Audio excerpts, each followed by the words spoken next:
अस्सलामुअलैकुम दोस्तों और साथियों, उम्मीद है आप लोग खैरियत से होंगे। एक सवाल बहुत ज़्यादा पूछा जाता है कि जो रूमेटॉइड आर्थराइटिस है, जो कि जोड़ों की एक बीमारी है, तो उसके लिए कौन से टेस्ट हम करवाते हैं या ब्लड का कौन सा टेस्ट होता है। इसके लिए देखें, रूमेटॉइड आर्थराइटिस क्योंकि एक सिस्टेमिक इन्फ्लेमेटरी डिजीज़ है कि सोजिश की एक ऐसी बीमारी है कि जिसमें आपके जोड़ों के अंदर एक झिल्ली होती है जिसको हम साइनोवियम कहते हैं, तो उसकी इन्फ्लेमेशन हो जाती है जिसे साइनोवियल इन्फ्लेमेशन हम कहते हैं। अब ये जो इन्फ्लेमेशन होती है तो इसकी वजह से क्योंकि प्रॉब्लम बन रहे होते हैं, तो इन्फ्लेमेशन के जो टेस्ट होते हैं, मिसाल के तौर पे ईएसआर और सीआरपी एक सी रिएक्टिव प्रोटीन है जो जिगर बनाता है, तो ये इन्फ्लेमेशन के दौरान बढ़ जाती हैं। तो एक तो बुनियादी सा ये टेस्ट लोग करवाते हैं डॉक्टर्स, और इसी तरह से जो मखसूस किस्म के रूमेटॉइड आर्थराइटिस के टेस्ट होते हैं, क्योंकि ये एक ऑटो इम्यून डिजीज़ है कि जिसमें आपका अपना मुदाफ़ती निज़ाम आपके जिस्म के किसी हिस्से के ख़िलाफ़, और यहाँ पे आपके जोड़ शामिल होते हैं, तो उनके ख़िलाफ़ क्योंकि एक बीमारी पैदा करता है, एक्शन लेता है, इन्फ्लेमेशन करता है, तो कुछ हम ऐसे टेस्ट करवाते हैं जिसको हम एंटीबॉडीज़ या ऑटो एंटीबॉडीज़ कहते हैं कि वो एंटीबॉडीज़ जो हमारे ही जिस्म के अंदर बनती हैं और जिस्म के किसी हिस्से के ख़िलाफ़ बनती हैं, जैसे कि ANA anti nuclear antibodies positive आने के बहुत ज़्यादा चांसेस होते हैं रूमेटॉइड आर्थराइटिस में। रूमेटॉइड फैक्टर एक बहुत मशहूर टेस्ट है कि उसके चांसेस होते हैं कि वो पॉजिटिव आ सकता है, लेकिन सबसे ज़्यादा पॉजिटिव आने के चांसेस जो होते हैं वो एंटी सीसीपी एंटीबॉडीज़ होती हैं, जो कि एंटी साइक्लिक सिट्रुलिनेटेड पेप्टाइड एंटीबॉडीज़ इनको हम कहते हैं। तो अगर किसी में ये ख़ास तौर पे जो एंटी सीसीपी के बहुत ज़्यादा चांसेस होते हैं, और बाकी भी जो मैंने बताया कि एएनए और रूमेटॉइड फैक्टर है, अगर वो भी पॉजिटिव आए तो ये भी एक ब्लड के वो टेस्ट हैं जो करवाए जाते हैं। क्योंकि जब रूमेटॉइड आर्थराइटिस है, उसके अलामात कुछ ऐसी होती हैं कि उसके साथ आप डॉक्टर के पास जाते हैं तो वो ये टेस्ट करवाते हैं। वो अलामात क्या होती हैं? देखें, आपके जो जोड़ होते हैं पहले 6 महीने में तो आम तौर पे बहुत ज़्यादा चीज़ें क्लियर नहीं होती, हल्की फुल्की अलामात चलती हैं, लेकिन जैसे जैसे वो टाइम बढ़ता है, क्योंकि ये बीमारी ऐसी है कि अगर इसको वक्त पे ना पकड़ा जाए और इलाज ना किया जाए तो ना सिर्फ ये कि इससे ज़िंदगी बेजार होती है, आवाज़ार होती है और जोड़ तबाह हो जाते हैं, बल्कि जो उम्र है वो भी कम हो जाती है। ये कि इस किस्म की बीमारी है। तो वो जो अलामात आती हैं उसमें ख़ास तौर पे जो छोटे जोड़ होते हैं उनका मसला ज़्यादा बनता है, बड़े जोड़ भी उसमें शामिल हो सकते हैं, लेकिन जितने ज़्यादा छोटे जोड़ होंगे उतने ज़्यादा चांसेस होंगे कि मसला ज़्यादा है। और जितना ड्यूरेशन यानी 6 वीक्स जो कि 1.5 महीने का आप कह सकते हैं, उससे ज़्यादा जितना ही मसला बनेगा तो रूमेटॉइड आर्थराइटिस के चांसेस बढ़ते जाएंगे। देखें, जो जोड़ शामिल होते हैं उसमें जैसे ये हमारी कलाई होती है, इसका ये शामिल हो सकती है, इसमें ये कार्पल बोन होती, मेटाकार्पल बोन होती हैं, और ये जो है फिलेंजेस इसको हम कहते हैं। तो मेटाकार्पोफिलेंजियल जॉइंट, इसे एमसीपी जॉइंट कहते हैं। तो अक्सर ये अगर हो जाए और ख़ास तौर पे जैसे जैसे ये मसला ज़्यादा रहता है तो ये मुड़ जाता है, जिसको हम अल्नर डेविएशन कहते हैं, क्योंकि इस साइड पे अल्ना बोन होती है, इस साइड पे रेडियस बोन होती है बाजू की, तो इसको हम अल्नर डेविएशन कहते हैं। तो मसला क्या होता है? मेटाकार्पोफिलेंजियल जॉइंट जो है वो रूमेटॉइड आर्थराइटिस में मुतासर होते हैं। इसी तरह से पीआईपी प्रॉक्सिमल इंटरफिलेंजियल, ये फिलेंजेस होती हैं 1 2 3, तो पहली वाली इस लाइन को हम कहते हैं पीआईपी प्रॉक्सिमल इंटरफिलेंजियल जॉइंट, और इसको डिस्टल इंटरफिलेंजियल जॉइंट। तो इनका बाज़ का जोड़ मुतासर होता है तो उससे यहाँ पे सोज अब पैदा हो जाती है, दर्द होता है।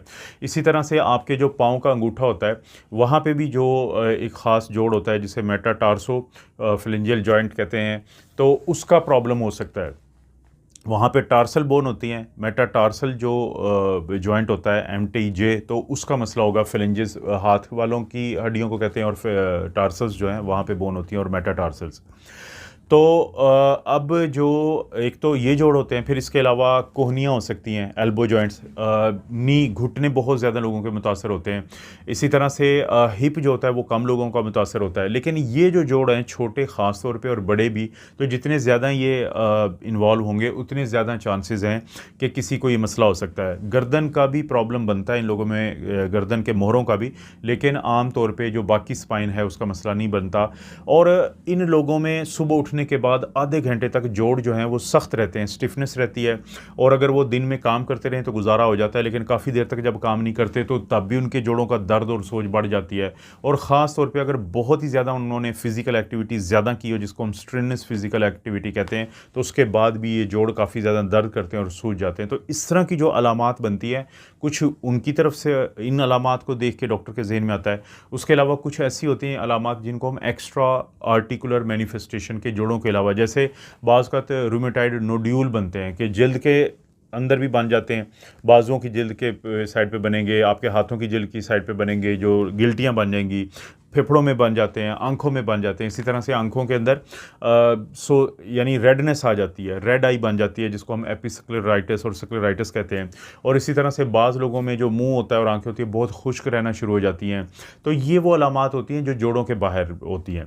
यानी जोड़ों के अलामात के साथ आप डॉक्टर के पास गए, डॉक्टर ने ब्लड के टेस्ट करवाए और इसी तरह से फिर एक्सरे भी करवाने का उस वक्त फ़ायदा हो जाता है कि जब रूमेटॉइड आर्थराइटिस को काफ़ी टाइम गुजर चुका हो, क्योंकि जो जोड़ मुतासर होते हैं तो उसमें कुछ तब्दीलियाँ आती हैं। क्योंकि एक तो जैसे मैंने कहा था कि जोड़ों की झिल्ली जो है उसकी इन्फ्लेमेशन होती है, साइनोवाइटिस हो जाती है, जो साइनोवियल मेम्ब्रेन होती है उसकी सोजिश, तो उसकी वजह से वहाँ पे पानी भी हो सकता है, इफ्यूजन जिसे कहते हैं, और वहाँ पे वो सोजिश चलती रहती है, जिससे एक ख़ास किस्म का मसला बनता है। वहाँ पे एक नई चीज़ बन जाती है जिससे न्यू ग्रोथ बन जाती है, जिसको पेनस फॉर्मेशन हम कहते हैं। और इसी तरह से जो हड्डी है जोड़ के इर्द गिर्द, उसमें से कैल्शियम कम हो जाता है, मिनरलाइजेशन कम हो जाती है, वो कमज़ोर पड़ जाती है, वहाँ से इरोजन हो जाती है। इरोजन का मतलब है जैसे दरिया का पानी किनारों को काटता है, इसी तरह से ये बीमारी भी जोड़ों के साथ का जो एरिया है उसको काटना शुरू कर देती है। तो एक्सरे को भी देख के बाज़ औक़ात जो डॉक्टर होते हैं उनको अंदाज़ा हो जाता है। तो ब्लड के टेस्ट और एक्सरे की मदद से आपका डॉक्टर आपको बहुत जल्दी तशख़ीस कर लेगा रूमेटॉइड आर्थराइटिस का। और ये क्योंकि फैमिलीज़ में भी रन करती है, ये जेनेटिक इसका ज़्यादा आमतौर पे देखा गया है कि जिनके अंदर एक अलील होता है, जीन की एक यानी फॉर्म होती है कि जिसको HLA-DR1 कहते हैं, जिन लोगों में वो ज़्यादा होता है तो उनमें एक ख़ास किस्म की प्रोटीन बनती है, तो उस प्रोटीन की वजह से भी इस बीमारी के होने के चांसेस ज़्यादा हो जाते हैं। ख़वातीन में ज़्यादा होती है मर्दों की निस्बत, हर 3 ख़वातीन के बाद 3:1 रेशो होती है फीमेल टू मेल। और इसी तरह से ख़वातीन में 40-50 साल की उम्र में ये चीज़ सामने आ जाती है, लेकिन मर्दों में 70-60 से लेकर 80 साल के दरमियान जाके ये बीमारी सामने आती है। तो इसलिए इसकी तशख़ीस के बारे में जो लोग सवाल पूछते रहते थे, तो मैंने मुनासिब समझा लोगों को बता दूं कि ये ब्लड टेस्ट होता है और ये एक्सरे होता है जिससे रूमेटॉइड आर्थराइटिस का पता चलता है।